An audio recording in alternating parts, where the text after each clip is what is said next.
ಅಮ್ಮ ದೇವಿ ದುರ್ಗಮ್ಮ.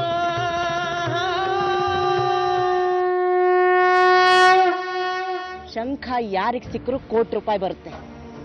ಗಮನ ಅದ್ರ ಕಡೆ ಇರ್ಲಿ. ಉಡಾಫೆ ಬಿಡಿ. ನನಗೆ ಉಡಾಫೆನೆ? ಎಲ್ಲದಕ್ಕೂ ಕಾಲ ಕೂಡ್ ಬರ್ಬೇಕು. ಶ್ರೀರಾಮಚಂದ್ರ ಶಿವಧನಸ್ಸನ್ನು ಮುರಿದಾಗಲೇನೆ ಮಹೇಂದ್ರ ಪರ್ವತ ಅದುರಿ ಅಲ್ಲಾಡಿದ್ದು. ಪಂಚೆ ಗಟ್ಟಿಯಾಗಿ ಕಟ್ಕೊಳ್ಳಿ.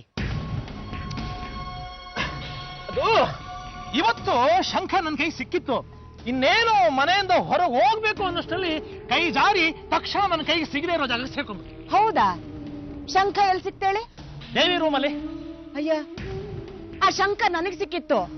ಇನ್ನೇನ್ ಬಚ್ಚಿಡ್ಬೇಕು ಅನ್ನೋ ವೇಳೆಯಲ್ಲಿ ಆ ದೇವಿ ಬಂದ್ಬಿಟ್ಲು. ಅದನ್ನಲ್ಲೇ ಎಸ್ತಿದ್ದೆ.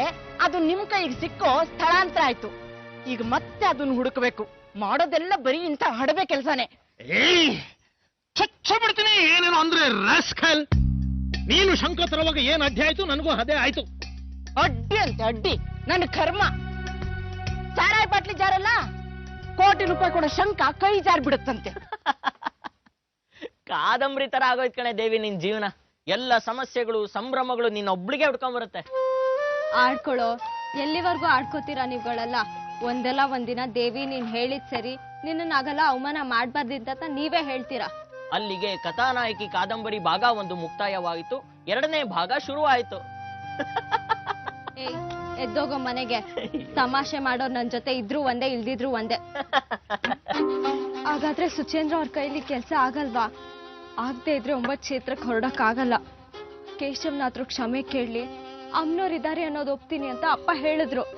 ಒಂದು ಭೂಮಿಗೆ ತಲೆ ಎಲ್ಲ ಬಾತಾಡ್ದವನು ಇವನೇ ಅಲ್ವಾ? ಮಾನ್ಯ ಅನ್ನೋ ಹೆಸರಿನಲ್ಲಿ ಹಣ್ಣು ಹೂವು ಕೊಟ್ಟು ನಾಟಕ ಮಾಡಿದವನು ಇವನೇ ಅಲ್ವಾ? ಹೊಲಿಕಣೋ ಇವತ್ತು ಸದಾಶಿವಂದು. ಈಚೆ ನೀವು ತುಂಬಾ ಸಹನೆ ಕಳ್ಕೊತಾ ಇದ್ರ. ನೀವೆಲ್ಲಿ ಅವನೆಲ್ಲಿ? ಯಾರಾದ್ರೂ ಕಸ ಹೊಡೆಯಕ್ಕೆ ರತ್ನಗಂಬಳಿ ಬಳಸ್ತಾರ? ನನ್ನ ಮಾತನ್ನೇ ಮೀರ್ತಾನಲ್ಲೋ. ಏನಿದೆ ಅಂತ ಹಾರಾಡ್ತಾನೆ ಅವನು. ನಿಂತ್ರೆ ಕುತ್ತಿಗೆ ಅಲ್ಲಾಡತ್ತೆ, ಕಸುವಿಲ್ಲ, ಮೈ ತುಂಬ ದುರಹಂಕಾರ. ಬಿಡಿದನಿ, ಅದನ್ನೆಲ್ಲ ನಾನ್ ನೋಡ್ಕೊಂತೀನಿ. ನಮ್ ಟ್ರಸ್ಟಿ ಖಜಾಂಚಿ ಆಗುಷ್ಟಿನ ಜೊತೆ ನಾನೇ ಹೋಗಿ ಫೈನಲ್ ಆಗಿ ಮಾತಾಡಿ ಪೂರ್ತಿ ಸೆಟ್ಲ್ ಮಾಡ್ತೀನಿ. ನೀವು ಸುಮ್ಮನೆ ಇರಿದಣಿ. ನಿಮ್ಮ ಯೋಗ್ಯತೆ ಏನು, ಅವನ ಯೋಗ್ಯತೆ ಏನು? ನೀನ್ ನಡಿಯಪ್ಪ.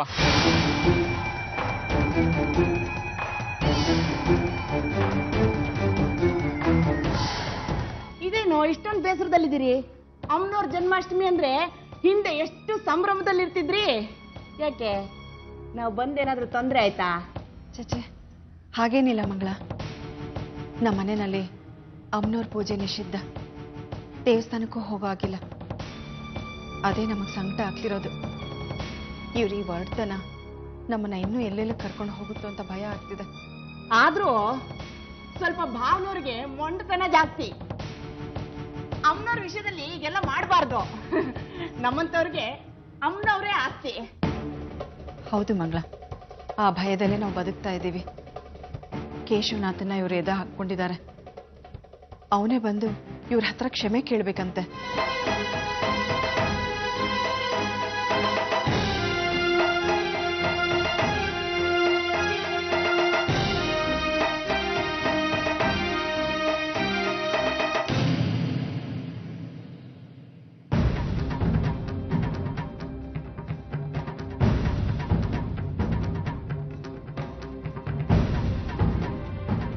ಡಿಪೋ ಕಡೆ ಹೋಗು ಅಂದಿದ್ದೆ. ಇಲ್ಲೂ ಕೂತು ಯೋಚನೆ ಮಾಡ್ತಾ ಏನು ಕಡ್ದು ಗುಡ್ಡೆ ಹಾಕ್ತಿದೀಯಾ? ನಿನ್ನ ಯೋಚನೆಗಳು ಯಾವುದು ಕೆಲಸಕ್ಕೆ ಬರಲ್ಲ. ನಿಮ್ ತಂದೆಯವರು ನಿಮ್ಮ ಹತ್ರ ಹೀಗೆ ನಡ್ಕೊಂಡಿದ್ದಿದ್ರೆ ನೀವ್ ಹೀಗಿರ್ತಿರ್ಲಿಲ್ಲ. ನೀವ್ ಹೇಳಿದಕ್ಕೆಲ್ಲ ಅವರು ಹ್ಞೂ ಹ್ಞೂ ಅಂತಿದ್ರು ಅನ್ಸುತ್ತೆ.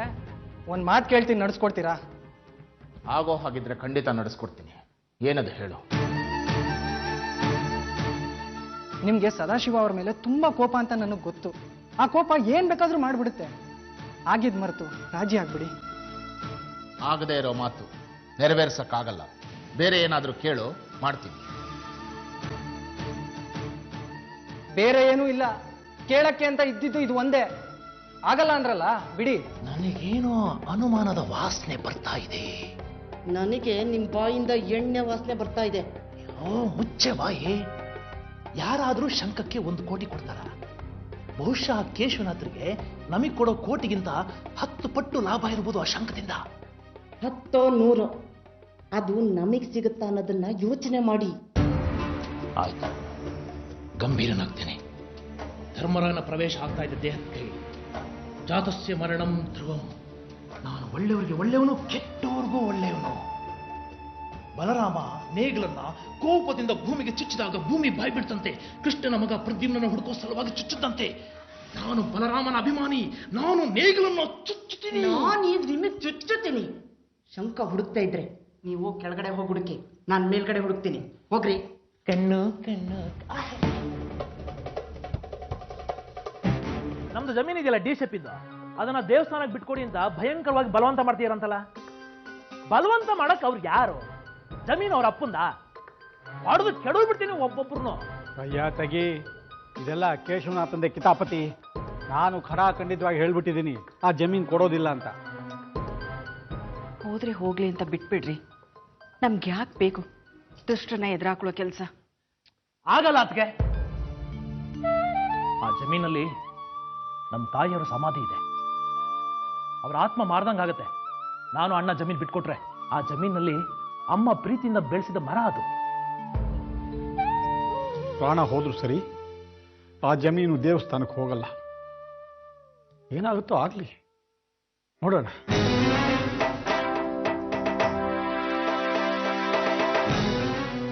ಜಮೀನ ಬಾಳ್ಬಿಡೋ ಬದಲು ಕೊಟ್ಬಿಡೋದು ಒಳ್ಳೇದಲ್ವಾ? ತಾಯಿ ಮೇಲೆ ಗೌರವ ಇರೋರು ಯಾರು ಮಾತಾಡೋ ಮಾತಲ್ಲ ಇದು. ಇದು ಯಾವುದೂ ಇಲ್ಲ, ಬರೀ ಲೆಕ್ಕಾಚಾರದ ಬುದ್ಧಿ. ಲೆಕ್ಕಾಚಾರದ ಬುದ್ಧಿ ಇದ್ದಿದ್ರೆ ಆ ಜಮೀನ್ ಪಾಲಾಗ್ಲಿ ಅಂತ ಅಂತಿದ್ದೆ ಅಲ್ವಾ ನಾನು? ನೋಡು ಮಂಗಳ, ಅಸಂಬದ್ಧವಾಗಿ ಮಾತಾಡಬೇಡ. ನಾನು ಏನಾದರೂ ಮಾತಾಡಬೇಕಾಗುತ್ತೆ.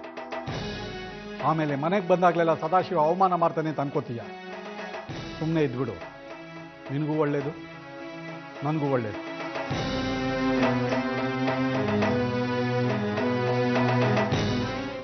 ಅಮ್ಮ